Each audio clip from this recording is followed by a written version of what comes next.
आपने वीडियो देखा कि से देख रहे विरोधी को पटकनी देख रहे हैं, पलक झपकते ही परास्त कर रहे हैं अपने विरोधी को। जी हाँ दोस्तों, ये आर्म रेसलिंग हुआ था बोकाघाट में, स्टेट चैंपियनशिप हुई थी। वहां पर इन्होंने गोल्ड मेडल जीता था दोस्तों, और गोल्ड मेडल जीतते ही इन्होंने अपना पक्का कर लिया था नेशनल चैंपियनशिप। और दोस्तों नेशनल चैंपियनशिप दुलियाजान में खेली हुई थी, जहां पर भारत के कोने कोने से बड़े बड़े आर्म रेसलर वहां पहुंचे हुए थे।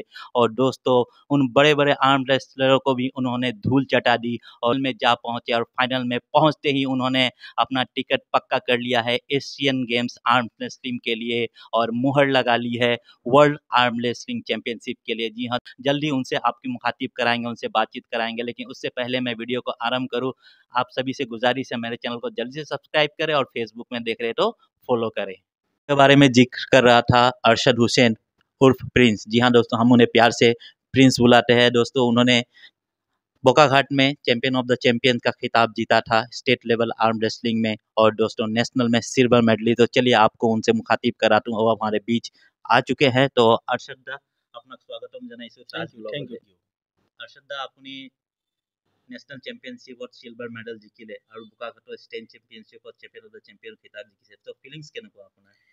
ফিলিংস ভাল লাগিছে, খুব ভাল লাগিছে, কাৰণ আৰ্ম ৰেচলিঙৰ লগত একজেক্টলি মই 90s পৰাই জড়িত হৈ আছোঁ। 90s পৰা জড়িত হৈ আছোঁ, আৰ্ম ৰেচলিং খেলোঁ, মই যাওঁ তেতিয়াৰ পৰাই। মই মেট্ৰিক পাছ কৰাৰ পিছৰ পৰাই আৰ্ম ৰেচলিঙৰ লগত মই ইনভলভ আছিলোঁ। মোৰ ইনভলভমেণ্টটো আফটাৰ মেট্ৰিক আৰু তাৰপিছৰ পৰাই মই কম বেছি পৰিমাণে আৰ্ম ৰেচলিঙৰ লগতে মই জড়িত আৰু। এতিয়া আপুনি যে নেশনেল চেম্পিয়নশিপ খেলিলে, এইটো কিমান বছৰৰ গেপৰ মাজত না কন্টিনিউয়াসলি আপুনি? নাই খেলা। মই লাষ্ট 2013 খেলিছিলোঁ। 2013 খেলিছিলোঁ। তাৰ পৰা আজি প্ৰায় 11 বছৰ আনাৰ পিছত মই আকৌ আহিছোঁ খেলিবলৈ। মানে 11। ये हमारे अरशद हुसैन साहब के कुछ सर्टिफिकेट्स हैं, मैं जो आपको दिखाना चाह रहा हूँ। ये देखिए 99, जी हाँ दोस्तों, 99 में पहली बार जब उन्होंने आर्म रेसलिंग स्टार्ट किया था, ऑल असम में इन्होंने ब्रॉन्ज जीता था। उसके बाद जो सफ़र उन्होंने शुरुआत किया 24 साल का सफ़र का, जो ये पूरा सर्टिफिकेट से मैं आपको यहाँ पर दिखा रहा हूँ। देखिए ये सर्टिफिकेट जो इन्होंने हाल ही में जीता है, चैम्पियन ऑफ द चैम्पियंस की जो कुछ खिताब जीते थे असम के, वो यहाँ पर लगे हुए हैं। फिर नेशनल चैम्पियनशिप की भी सर्टिफिकेट्स यहाँ पर लगी हुई है। देखिए ये सारे सर्टिफिकेट, लंबा सफ़र है सर्टिफिकेट्स की। अगर मैं यहाँ पर टेबल पे सजा ही नहीं पा रहा हूँ, इतने सारे सर्टिफिकेट्स अभी और है अगर मैं दिखाऊँ। काफ़ी लंबा सफ़र इन्होंने तय किया है, और इसी बीच इन्होंने काफ़ी एक बड़ा ब्रेक लिया, और ब्रेक लेने के बाद इस बार फिर से नेशनल चैम्पियनशिप में पार्टिसिपेट किया, और इस बार खेलने जा रहे हैं मिस्टर एशिया और मिस्टर इंडिया, मिस्टर वर्ल्ड। और वो इंडियन जार्सी में आपको दिखेंगे अरशद हुसैन साहब। বছৰৰ গেপৰ পাছত আকৌ কি মন গ'ল আপুনি যে একবাৰ ষ্টাৰ্ট কৰিম বুলি ভাবিলে? মানে পাঞ্জাটোৱে মোক একচুৱেলি আকৰ্ষিত কৰি থাকে, টানি থাকে। মই মানে বিভিন্ন সংক্ৰান্তত এতিয়া পৰিয়াল বাঢ়িলে, নিৰ্দিষ্ট নিজৰটো আমাৰ একচুৱেলি আমি প্ৰফেশ্যনেলি খেলিব পৰা নাই। গতিকে আমাৰ নিজৰ বিজনেছ থাকে, কিবা থাকে, সেইটো কাৰণে মই ইমান সময় দিব পৰা নাছিলোঁ। কিন্তু এই গেমটোৱে মোক আকৰ্ষিত কৰি থাকে। মানে মই ভাবোঁ যে মই যিমান দিনলৈকে পাৰিম, মই মোৰ মেক্সিমাম এজলৈকে মই খেলি থাকিম বুলি মই ভাবোঁ আৰু। তো আপোনাৰ কাৰণে তো বহুত কঠিন হ'ব, কাৰণ এটা আপুনি ক'লে যে ইমান ডাঙৰ গেপ এটা হ'ল, সেই গেপৰ মাজত আকৌ নিজকে প্ৰিপেয়াৰ কৰা, ডাইট ফ'ল' কৰা, বহুতখিনি প্ৰিপাৰেশ্যন থাকে।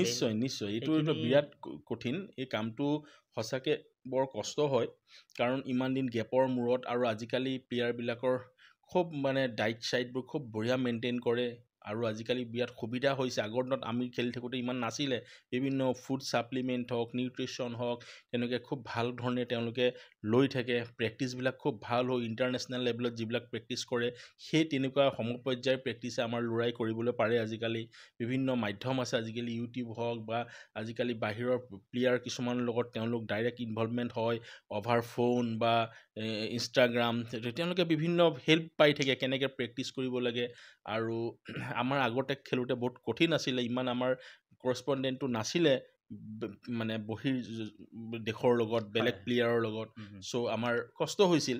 এতিয়াতো বহুত ইজি হৈ গ'ল, আৰু গতিকে যিমান ইজি হৈ গৈছে সিমান টাফ হৈ গৈছে গেমটো, কাৰণ প্লেয়াৰখিনিয়েতো সেই সুবিধাটো পাই গৈছে। বাহিৰৰ প্লেয়াৰখিনিয়ে কেনেকৈ প্ৰেক্টিছ কৰে, কি খাব লাগে, তেনেকুৱা ধৰণৰ গোটেইখিনি পাই আছে। আৰু গতিকে পাই থকাৰ কাৰণে খুব টাফ হৈ গৈ আছে গেমটো।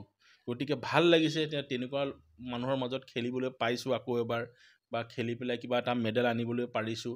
গতিকে অকণমান ছেটিছফাই আৰু ষ্টেট লেভেলৰ এইটো প্ৰথমবাৰ আছিলে আপোনাৰ গ'ল্ড মেডেল না আগতে আপুনি নাই যেতিয়া মই আগতে 7-8 বাৰ মান ষ্টেটত মই গ'ল্ড মাৰিছোঁ হয় 7-8 বাৰ 7-8 বাৰ মাৰিছোঁ গ'ল্ড আচ্ছা 7-8 বাৰ মানে ষ্টেট চেম্পিয়নশ্বিপ আপুনি অলৰেডি জিকা মই জিকিছোঁ আগতে হয় তাৰ মানে আপোনাক মানে টানি থাকে ন টানি থাকে মই এইবোৰ 2001 99 2002 5 6 তেনেকুৱা 4 তেনেকুৱা মানতে খেলা আৰু সেইবোৰতে মই গ'ল্ড মাৰিছোঁ তেতিয়াই আচ্ছা তো এবাৰ নেশ্যনেল চেম্পিয়নশ্বিপত আপোনাৰ ফাইনেল যিটো বেটেল আছিলে সেইটো কাৰ লগত আছিলে আপোনাৰ বেটেলটো সেইটো এজন বৰ ইণ্টাৰনেশ্যনেল প্লেয়াৰ সৰজু উমৰ বুলি কয় কেৰেলাৰ হয় তেওঁ মানে খুব ভাল প্লেয়াৰ তেওঁৰ লগত খেলিব পোৱাটো এটা অনাৰ কাৰণ তেওঁ 25th টাইম এবাৰ লগাই পেলাই ইণ্ডিয়া চেম্পিয়ন হৈছে ইভেন তেওঁ ৱৰ্ল্ড চেম্পিয়নো হয় ৱৰ্ল্ড চেম্পিয়ন হয় তেওঁ এজন ৱৰ্ল্ড ক্লাছ প্লেয়াৰ হয় কেনেকুৱা অনুভৱটো তেওঁৰ লগত খুব মই নিজকে বৰ মানে মই সেইটোৱে নিজৰ কাৰণে এটা অনাৰ ফিল কৰিছোঁ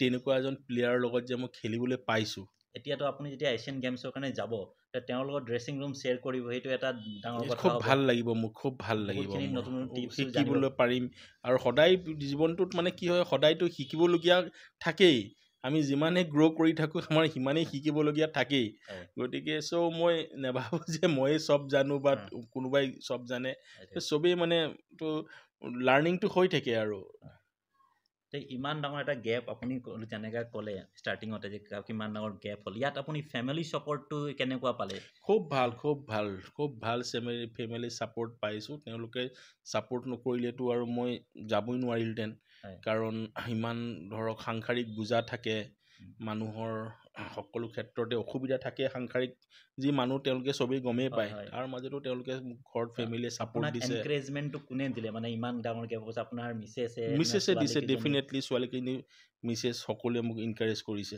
মই কিবা নেযাওঁ বুলি ভাবিলেও তেওঁলোকে কয় যে কথা আছে না এভৰি সাকসেসফুল মেন উইমেন থাকে